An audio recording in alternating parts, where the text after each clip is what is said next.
Hey guys, I'm testing some things out on my end, but I figured I'd record something useful as my test. In previous videos, we looked at the Divine Warrior Chaos Kampf motif, the Lord as the King of the Gods by virtue of being the one who defeated and tamed chaos at creation. We then looked at how the vocabulary and motifs of the Divine Warrior were mapped over to Jesus in the New Testament. Specifically, we looked at Mark's Gospel. So Jesus is the incarnate King of the Gods doing battle against the forces of chaos on the earth. And we largely passed over the Chaos Kampf traditions in the intertestamental period or the Second Temple period. We mentioned a few texts here and there, but for the sake of time, we left off discussing it. So here we're going to look at a few lines of a pretty famous Dead Sea Scroll, the so-called War Scroll. The estimated dates of the composition are anywhere from 160 BC to 50 AD, and there are portions that are reminiscent of the Book of Revelation. So it being a rough contemporary writing isn't exactly surprising. Now, this is out of Andrew Angel's book, Chaos and the Son of Man. And here's our text, 1QM, or from Cave 1 of Qumran, 12:8 through 10. Now, before we read through it, there's a curiosity about the phrase, his holy ones, here. Basically, the question is whether the Kedoshim are human or divine. And I'll color code this for us and show you on the screen, but Angel argues, I think persuasively, that the text alternates between divine and human persons. If the pattern holds, the holy ones would be divine creatures, or angels, or whatever you want to call them. But broadly speaking, what we're seeing in this text is the collaboration in combat with the divine warrior king, his heavenly entourage, and his faithful human remnant doing battle against the forces of evil. This is why I said it reminds me of Revelation. Gog and Magog, all of those eschatological texts, where Yahweh, or Jesus in the New Testament, is doing battle with his earthly and heavenly host against human and divine opposition, Satan, the demons, etc. In essence, the battle lines are drawn, everyone takes a side, and it's the battle of all sentient life. And so our text reads, "For the Lord is holy, and the King of glory is with us. The nation of his holy ones are our heroes, and the army of his angels is enlisted with us. The war hero is in our congregation. The army of his spirits is with our steps. Our horsemen are like clouds and fogs of dew that cover the earth, like torrential rain that sheds justice on all its sprouts. Get up, hero, take your prisoners, man of glory." And it's going to continue, but he cuts off the discussion there. But note how we are alternating between references to divine and then human. But we'll just scrub through some of the interesting material. Here he's arguing for the dates and why people argue for what they do. The consensus view is 160 BC to 50 AD. And is pointing out here that we have the host of heaven joining with the sectarians against the enemy. And the influence of Psalm 24 is reflected in the phrases, the King of Glory and the War Hero, titles that belong to Yahweh, the Divine Warrior. And we looked at Psalm 24 in part 1 and Yahweh as Divine Warrior in the Old Testament. But clearly the writer here is evoking Psalm 24, Divine Warrior themes. The King of Glory is with us. The War Hero is in our congregation. And so these ideas demonstrate that the sectarians consider God to be with them in battle. The army of his angels refers to the heavenly host. And here he's going to get into that discussion about the Kedoshim and make the argument that we have this alternating language, so it makes sense to take the Kedoshim as divine. And then he concludes down here, it makes sense to assume that the Holy Ones follows this general pattern, and so refers to the angels here. Thus, this text pictures the divine warrior and the heavenly hosts fighting on the side of the sectarians. This image is found in Judges 5:20 and contemporary text using divine warrior imagery. And he cites as an example Pseudo-Philo, 11:5, 15:2, 31:1 and 2, and 32:7. Now, I was going to move on to point out that some of this language, the meteorological language, is a bit odd. And in the past, commentators have kind of struggled where this language comes from. So he's pointing out here that these references, Isaiah 18:4, 28:2, Jeremiah 4:13, that none of these really are a direct match. In Ezekiel 38:9 comes the closest, but they kind of fail to account for everything there.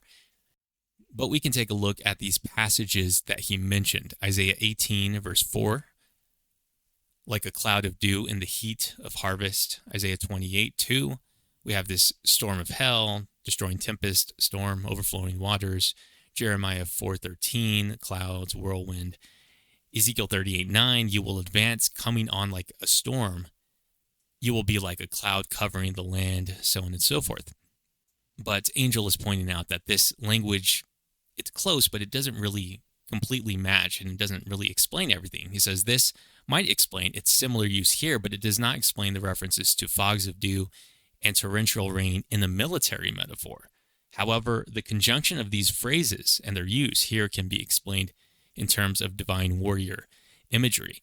And if you saw part 1, we were exhaustive in going through a lot of that material where weather language, meteorological phenomena, is associated with the divine warrior on the scene. And so that's by and large what is pointing out in this section. He concludes, thus 4 of the 5 weather words in 1QM 12:8 through 10 are found in the Hebrew chaos tradition, dew being the exception. However, this is not a difficulty, as these words are found in conjunction with each other in the Old Testament, and he lists the times that this happens. So 4 of the 5 are a direct match for divine warrior imagery. The one that isn't is dew, but it shows up in conjunction with the other weather language. So as he concludes down here, thus the author of this text has simply chosen a number of words that together provided a fitting description of the storm theophany of the divine warrior. This explains the odd reference to watering young plants with justice. Divine warrior imagery is used in the Old Testament to describe the establishment of justice. So the image of the storm raining justice is merely an extension of the metaphor of the storm imagery of the divine warrior who himself establishes justice. Thus, this text contains a series of 5 statements that suggest that the divine warrior and the heavenly host will fight alongside the army of the Qumran sect. This reflects divine warrior traditions from both the Old Testament and more contemporary literature. Furthermore, the storm imagery in 1QM 12:9b through 10 is reminiscent of the storm theophany of divine warrior hymnody. But now I want to take us back, and I want to look at what follows 8 through 10. Angel didn't cover this, at least not here. Maybe he does elsewhere. But what immediately follows looks like divine warrior motifs as well. And so we'll pick up where he left off. And so down here in 10, rise up, O hero, take your captives, O glorious one, take your plunder. In this phrase about the captives and plunder reminds me of Psalm 68, where the divine warrior is leading a train of captives and either giving or receiving gifts or plunder. So that seems to connect. And then you have this next phrase, O you who do valiantly, lay your hand upon the neck, so on and so forth. But this language, it does mention the hand, but the doing valiantly language, it reminds me of Psalm 118, a psalm that mentions tents and booths. In other words, the New Year's Day festival of tabernacles. And if you saw part 1, that was associated with the divine warrior and the chaos conf traditions. But the phrase, your right hand does valiantly, is repeated in Psalm 118. That idea loops back to Exodus 15, the Song of Moses, a explicit divine warrior text where the divine warrior splits the seas in half and the redeemed trample the waves of the sea. They pass through safely through the waters of chaos, those kinds of ideas.